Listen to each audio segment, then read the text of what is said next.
It's Toby from Heavyweight MMA today with Mark Timms or Mark Tums if you're in New Zealand. How are you, brother? Yeah, good mate. How are you?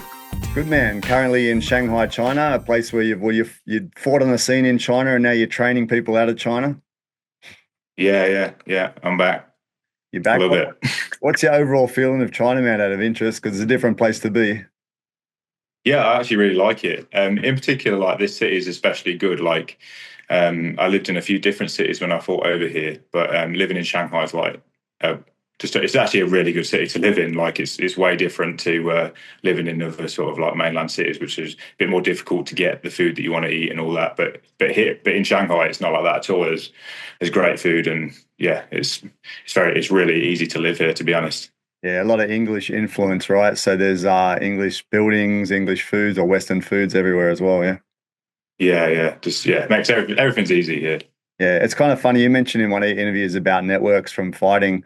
A lot of the networks that I've sort of involved in have links back to China. You've got your Israel Adesanyas and whatnot fighting over here. Philip Lamb, originator of some of the fight gyms over in New Zealand from here. And then you got heaps of guys that have come and gone fighting here. Dan Hooker, Kai Kara France over here in Macau, Izzy and Brad Yeah. over in China, yourself in China. It's interesting how there's a lot of links back here. Yeah. It's got a good scene, especially to like develop on. You can fight quite regular over here, and like when I did it, it was just all about accumulating as many fights as I could, basically. And this was the best place for it at the time, and I just sort of followed what Israel did and what Blood Diamond did at the time. I just saw them, and I was like, oh, that's what I need. I'm just going to go and have a crack. Yeah, I was just chatting with a friend who's in Hong Kong. There's a gym over there, Atos gym over there, with a guy called Rodrigo and another guy called Nosh. And Nosh fought kickboxing before in China. I was just chatting to him before I talked to you actually, and he said they used to throw him to the wolves over there. They don't really like you mentioned that they treat you like a pit bull or a fighting dog over there. Different sort of scene, right? Yeah.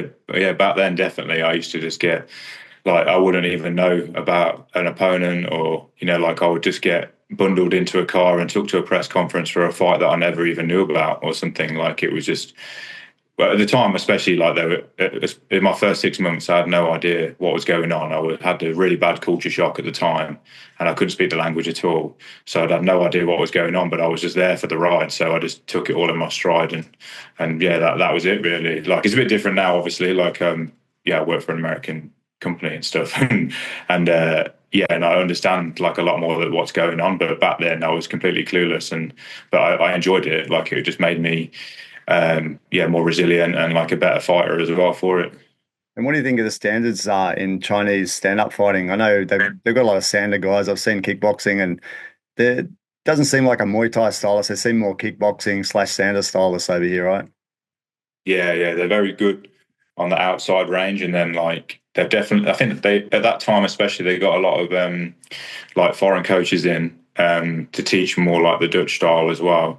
So you had guys. There was a gym. It's still going actually. Dad on Shank, and that had some really good fighters. That's where I think Blood Diamond and Israel were training, and they brought in like Dutch coaches, so they had like a good mix of the ranges, and they'd mix in the sander on the outside, and then they would be especially good on the mid range as well because they would get used to like that sort of training, and like some of the gyms were especially good like at that time, like and there's another thing as well is that they were all full-time fighters, and fortunately I was a full-time fighter at the time, but like a lot of the time foreigners were being brought over to fight, and that weren't full-time fighters. So that makes a big difference as well. If you're working 9 to 5 and then going for a fight in China on the weekend against a guy that trains full-time, that's two very different athletes.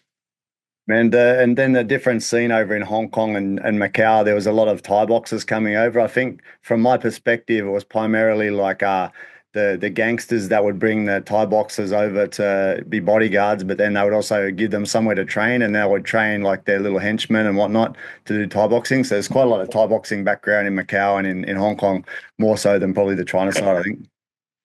Yeah, definitely. Yeah, I think Muay Thai is a lot more, a lot more popular in Hong Kong.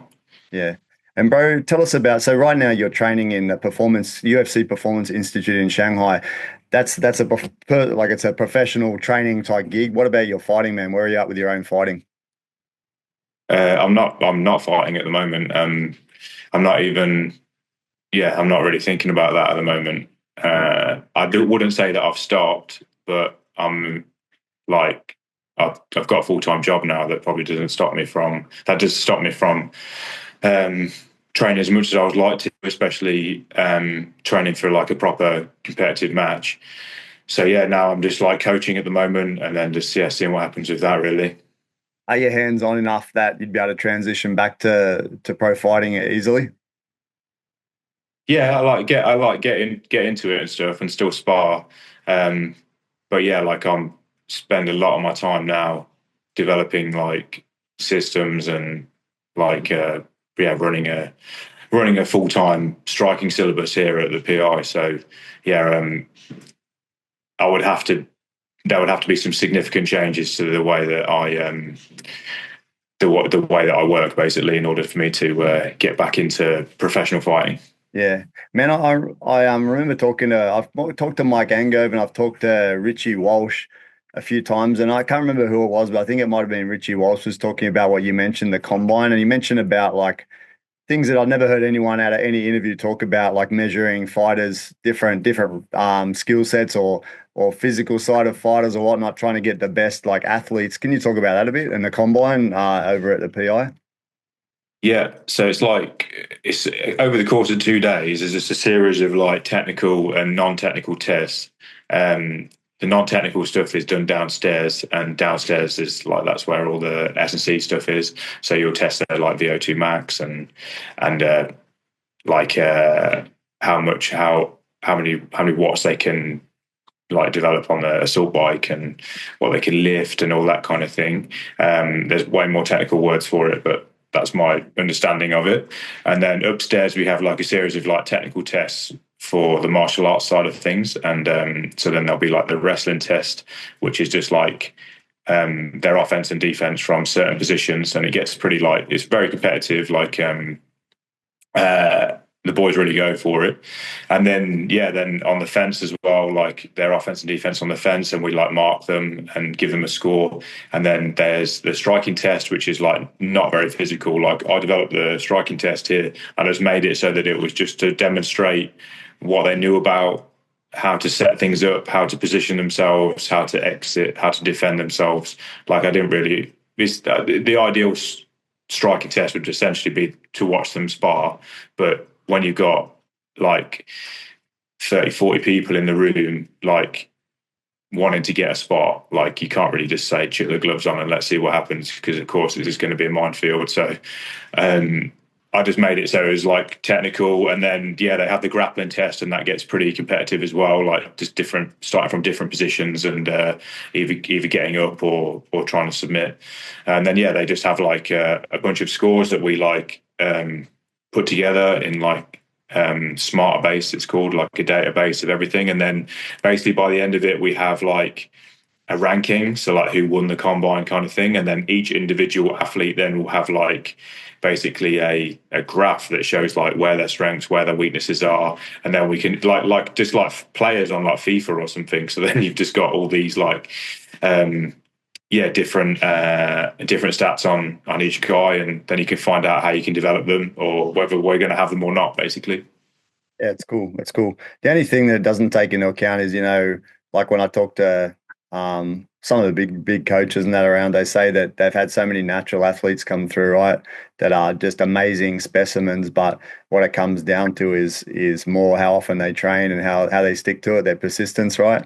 So that Yeah, comes in secondary to that, right? Like you got to get if you can get someone that has both all the physical attributes and then somehow naturally has that resilience and persistence, then you're going to be having yeah. that ideal athlete, that the one in a million. Yeah, well, we hope to just like if they are missing some of that, then we just try and develop them as best we can. But we also have like some data on them before, so like we'll know them kind of thing off the local circuit. You'll know if you'll check out their topology, you'll see their fights, and then some people might have come in before as a training partner for some of our academy guys, and then those guys probably have some of the most success, really, because they're already pretty in tune with the system. They kind of have a good idea of what we teach here, and like what we kind of look for. So yeah, like I think most of those guys that came here previous have made it through to the academy now. So yeah, like that's the ideal situation, that we know more about those guys anyway. And are those things that you're doing there, are they consistent with what they do in UFC performance institutes in other places in the world, or it's unique to Shanghai? It's just this one in Mexico that do this. Like Vegas, they just deal with the UFC athletes, looking after them, like doing their S&C or doing their physiotherapy. And then this one, we in Mexico, we have like a bunch of academy athletes that are essentially on like a development contract that we that it's like how we're trying to get them to the UFC. So like we'll try and develop them in all their areas kind of thing, and then get them matches on the local circuit. And then when we feel like it's ready to step up, we get them some matches on the international circuit, and then just match them accordingly until it's time for them to have a crack at Road to UFC or the Contender Series. We put them into that. And it's like a good investment, right? UFC put something into China, trying to drag out some raw talent and develop it, man. Do you think is it an investment that's going to pay off in the years to come, man? Are we going to see it like, like Bitcoin now it's worth 50 cents and then in a couple of years it's going to be worth $1 million? Are there going to be heaps of athletes popping up into the UFC from China? Yeah, hopefully. So there's been quite a few so far that have graduated from here that are from here. So like last year, Rongju, he came through here, so he just had a good win. He ended up going to see kickboxing and fighting out of there, and that worked really well for him. And then we had one song come out of here. She had a really good debut. Was unfortunate in the second fight, and then she just won her last fight on that Sydney card. And then Ijar, he came out from last year, sorry, and Xiaolong as well, who had an amazing debut in Macau. So yeah, we're getting a few guys coming through this way, and and then eventually just got guys that are gonna hopefully get ranked and like make a statement. That's nice, man. Yeah, so Rongju was the one that had a banger the other week, right? It was a banger with a pretty established fighter, yeah. Yeah, it was good. Yeah, it was a nice one.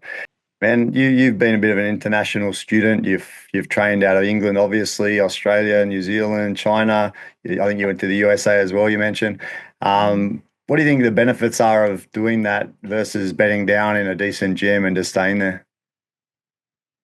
Uh, I don't know. I think it's been good for having a lot of experience is good. Like seeing a lot of stuff and like especially like competing in other countries.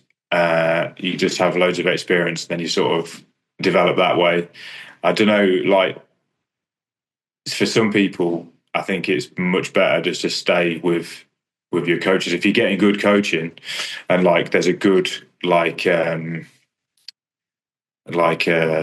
progression going on there, and like you're going in the right direction, then yeah, like that's probably like one of the better ways to do it, to be honest. I don't know whether I would recommend doing what I did to the extent that I did it, but yeah, there are a lot of benefits to it. But I feel like I wish that I'd have just gone to New Zealand straight away, basically, and just stayed there. Yeah. But I wouldn't be in the same position now if I hadn't gone and seen all those other things too. Yeah. So yeah, it's both have their benefits, and yeah, sometimes you can move just from New Zealand to Australia, and like that's it, and you can just do it that way, and like that's enough. But yeah, I don't know whether you need to do all the things that I did at the time. That was kind of like a thing of the time, though, I think, as well.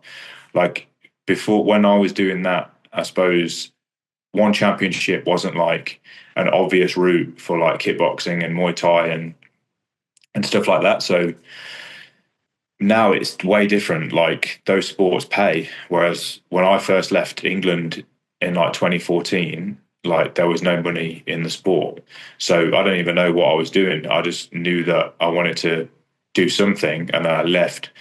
And then I think my goal was just like, sign with I don't know. I think first my goal was to be like, oh, I'm going to be a sparring partner for somebody good. That was about it. Yeah, And then did that a bit, and then it was like, right now, what do I want to do next? Like, do I actually have big dreams or not, kind of thing. And then I went to Australia, and then started thinking like, then I got in there and had a fight with Israel on King in the Ring, yeah, and then I was like, wow, this guy's amazing. How did he do? How did he get this good, kind of thing? Obviously, it was the coaching at City Kickboxing, but I also found out that he'd been to China and had all those fights. And then I bounced over to there and thought, right, I'll get loads of matches and then I started to think like as I started to win these matches, then I was like my goals like then went to, oh, maybe if I sign for a big promotion, then I'll leave China, and that's my goal. And then I did, and then I left there, and then yeah, I ended up in New Zealand. But yeah, that was just like the journey. The journey was definitely relative to the time that I was like competing in, kind of yeah. thing. Like there wasn't much going on. Yeah, in terms of like fighting, maybe it's not the ultimate path it could have been, but in terms of experience and cultural experience and learning and, seeing the world, it kind of works anyway, right? Yeah, it was good. Like I'm blessed to obviously have trained and like just had martial arts to basically allow me to go and see the world and stuff. Like that's great. Yeah. And that's like the best thing ever. And you just mentioned Izzy, the Izzy fight. I heard you say that when you faced him, you felt a bit of energy or something from him, something that you drew from him a little bit in some of your fights later. But that's kind of cool, right? Like he was pretty intense in that fight when you watch him versus you.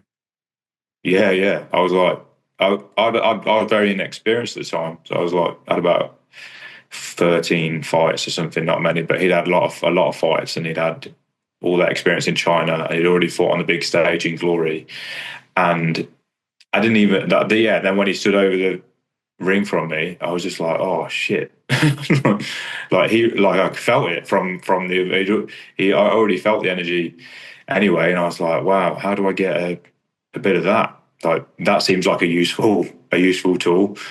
So yeah, like I tried to get a bit of that, and I probably developed about 1% of that in my career after it, and yeah, it served me all right. The 1% did all right. I don't think Yeah. I used the same charisma or aura that he did, but it helped me win a few fights, and that Yeah. was it. All Cost me right. a Well, lot of money and time and brain cells probably in the process, but at least I got there. that's it, man. Hey, in one of the interviews below the comments, it said that you had Joe Schilling vibes. Does that mean you reckon that means you go around knocking out people in pubs or what? Well, you actually trained with Joe Schilling as well, right? How was that? I did train with Joe. Yeah, I trained with him years ago. That was like the first fighter like famous fighter, I suppose, that I trained with. No, he's like way cooler than me. I just got a deep voice. That's the only similarity, really. Oh my God. Hey, bro, on the Izzy thing. So you train with a lot of guys that do MMA. You're training MMA fighters now. Did you ever take the foray into MMA? I only saw kickboxing on your record. Yeah, I wanted to, but it all came kind of about like obviously, of course, when I was at CKB, COVID happened, so then that took a bit of time out, and then the only matches after that were being offered up were kickboxing, so I just take them because, of course, Yeah. like bird in the hand kind of thing, and then I was like going down that path, like trying to get an MMA fight because I Yep. was acting as a sparring partner for everyone that was in the UFC at the time, especially during the COVID sort of times where like nobody else could compete but them. And I was doing MMA every day. And then yeah, like it wasn't until like kind of yeah, like last year, no, sorry, the year before, so 2022, where it was kind of looking on the cards, and I had a fight in Arsenal X, and then I was hoping to have another fight on Shuriken, but then this job happened basically, and then I needed to get a lot of things sorted out to get my visa and everything for China. So yeah, I just ended up having to do that, and then it was kind of like a toss up between like you could carry on doing this in New Zealand and like continue your fight career, or you could reap the rewards of all of the things that you've done experience wise and take this job. And so then I took this job. Nice, man. Nice. Man, back on the CKB thing, you trained down there for a long time. Is it, I don't know if it's me or not. I feel like looking at your earlier fights to your CKB fights after you've been training them for a while, like your style changed a little bit in that CKB way. There's a few trademarks of the CKB team, like that lead hand out a little bit further and whatnot. What did you take from the CKB into your style? just using my brain instead of instead of just like there was. I feel like throughout my whole career, I had like a few different iterations of my style. Like when I first started out, I was like a Muay Thai sort of stylist, and I would be like I used to always just like left kick people when they were coming in to box me, and I'd box a little bit, but like I was mainly would fight on the back foot, and then had a horrendous fight where a bloke put loads of pressure on me, and I was like, oh my god, and he was walking through everything, and I thought, oh, I need to try doing that. That'd be great, and then I started pressuring people a bit more, and then I suppose when I got to uh, CKB, I'd kind of started to. I was a pressure fighter essentially, that didn't really know why he was or anything. It wasn't like my natural inclination. It was just like, oh, I think that must be good and do it. And so I just did it, and then yeah, like learning from the coaches there was just kind of like you don't have to be necessarily anxious about the outside position. Like being at long range is fine. You can gain lots of advantages being out there before you attack, basically. And there's loads of subtlety there. And yeah, like you can win a fight there without having to like continuously step up into the mid range and like try and like win exchanges and just finish last in the exchange. That was kind of like my style for like quite a bit, really. Just trying to like I suppose like break people a little bit.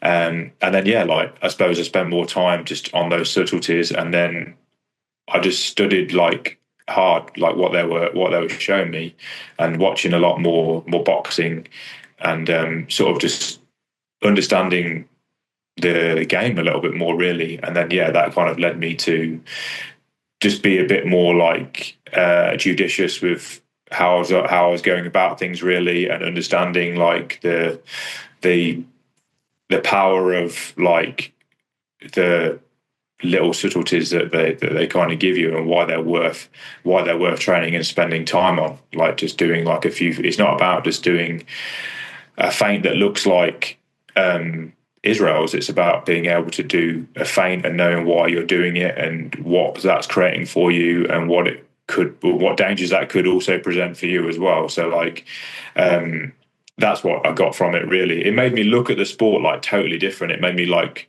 study film way different. It made me like see what people were doing, in particular in boxing, like way more when I started to get when I got like a once I got a leg up from like the coaches there to go like see it this way kind of thing. That just made like a massive difference to how I was like approaching things. Yeah, nice man. Who would you say are your key sort of mentors there? Is it Mike Angove, Doug Viney, Eugene Behrman? All of them like, definitely like played a big part in it. Like Mike, huge, Doug, and Twist as well. Like, and yeah, like Andre as well for the wrestling side of things. Like they all like mentored me to some degree. Like, spent more time with some more than others, but it can just be like little tidbits of information that you get from one. That can completely change the way that you view things. Whereas like other people like Mike, I hit loads of pads with Mike and worked with Mike, and he developed my style loads, like physically and technically. And then other coaches might just give you a little bit of information that can just change how you look at things, really. So yeah, they all play like a massive part in developing athletes in that way. Nice. Did you get pumped by Doug? That's a question. Yeah, yeah, loads. I've seen a I've few got funny videos. I've got plenty of videos of that. That's funny, man. So at the gym, bro, obviously you train with all the guys, all the up and comers, and all the current stars. Would you say are your kind of phenoms? You know, there's always a few phenoms in the gym that just have something special. These guys, the PI. I mean at the CKB. Yeah, well, before I was training there, before Nav got into the UFC, and he was brilliant and like super. Just Nav was just like he's just super studious, and like the way that he improved over the years that I was there with him was just like not.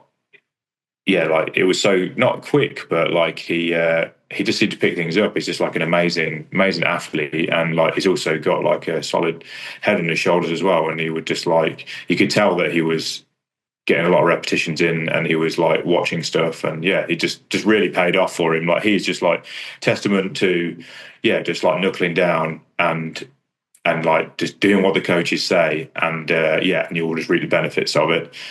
Um, and like Nate Law, um, I think he's going to go real good.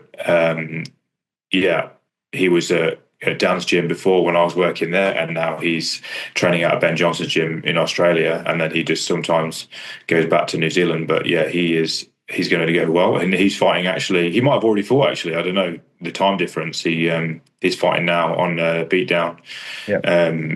in Brisbane. So yeah, like those two guys, and then yeah, there is some really good guys coming through. I watched the Hex. Was it Hex the other day? Yeah. No, was it Hex? There was Yeah, the Eternal the other day as well, so could be either. I saw Ram. I saw Ram. He looked way better, and he was good anyway. Like he was doing really well anyway. But he just had a bit of a tough run in moving to New Zealand, and then when I watched him again, having definitely got his head down with grappling and like seemingly found his own sort of his own style. He looked way more improved, and I think that he's going to have a good professional career. And yeah, Brooke, she looked really good. Brooke Pritchard, she made her pro debut as well. She looked really good, and yeah, and then some of the amateurs looked brilliant as well, like Mia Evans. She looked really good in her maybe her like fight as an amateur, and hopefully pro. So yeah, they all look great. There's going to be like lots of future like good pros coming out of CKB. That's nice, man. And then over to the Performance Institute, any names we should be paying attention for potential UFC fame in the future? Oh yeah, definitely. So we got Road to UFC this year, which will be May, August, and November. So we'll be able to get a few guys hopefully into the UFC off of the back of that, and we've got some real good guys here. There's going to be some guys into it. I can't probably announce who those guys are, but like I will definitely look out for. We've got a fighter called Akajan. He's going to go good. There's also another fighter called Rangbor, and he came here last year as like a tier C, and he was pretty good, like very young, like 18, and he's developed like loads in the last year. Probably like yeah, he won an award for like most developed athlete, and he's like a tier A now. He's like jumped to tier. He looks brilliant. So he's going to have a good year this year, I hope. And then we've got a couple of guys that are going to be fight. We've actually got two guys fighting against each other in the final, which is a good position to be in, but then also an awkward one at the same time. Shabin and Duconjier. And so, yeah, one of those guys will be guaranteed a place in the UFC. Hopefully, that'll be in May, the final. Cool. Sounds good, man. Nice. Actually, I've never interviewed a Chinese. I've interviewed Western Chinese athletes, but not from China. Maybe I'll get you to give me a hand with that in the future, man. Give me a couple. I'll get a translator in and do a couple interviews. Well, yeah, well, we've got translators here, so if you want to do something like that, Yeah. yeah, I can definitely do it. Can do plenty of stuff here, like the show you around the place or something like that. Yeah, Yeah, cool, cool. Sounds like a plan, man. Cool. All right, man. Thanks for your time. Appreciate it. And hopefully can keep in touch and learn a bit more about your PI endeavors later. sweet mate. Yeah, good to see you. All right, man. Thanks for your time, mate. Cheers.